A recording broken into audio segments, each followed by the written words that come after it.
అవకతవకలు జరిగినాయి, ఏదైతే తప్పుడు ప్రదేశంలో నిర్మాణాలు జరిగినాయి, నిర్మాణ లోపాలు ఉన్నాయని చెప్పి నివేదిక ఇవ్వడం జరిగింది. దాని తర్వాత దీనిపైన డ్యామ్ సేఫ్టీ అథారిటీ కూడా సరైన స్థలంలో కట్టలేదు, దీంట్లో తప్పులు జరిగినాయని చెప్పి డ్యామ్ సేఫ్టీ అథారిటీ కూడా చాలా స్పష్టంగా రిపోర్ట్ ఇవ్వడం జరిగింది. దాని తర్వాత దీనిపైన జ్యుడిషియల్ పీసీ ఘోష్ కమిషన్ ఏర్పాటు చేసిన తర్వాత పీసీ ఘోష్ కమిషన్ కూడా పూర్తి స్థాయిలో నివేదికను కూడా సమర్పించడం జరిగింది.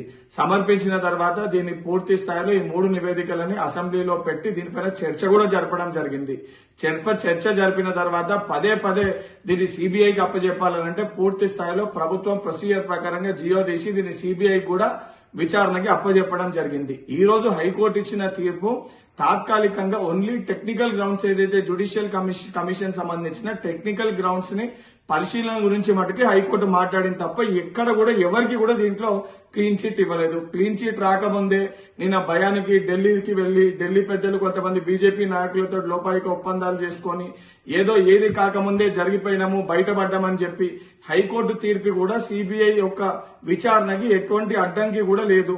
ఏమీ జరగకముందే హరీష్ రావు బీఆర్ఎస్ పార్టీ నాయకులు భుజాలు గుద్దుకుంటున్నారో తప్పనిసరిగా మీరేదైతే సత్యం ధర్మం గురించి మాట్లాడుతున్నారో తప్పనిసరిగా కాళేశ్వరం అవకతవకలలో సత్యం ధర్మం గెలుస్తుంది. తప్పు చేసిన మీకు తప్పనిసరిగా శిక్ష పడుతుంది.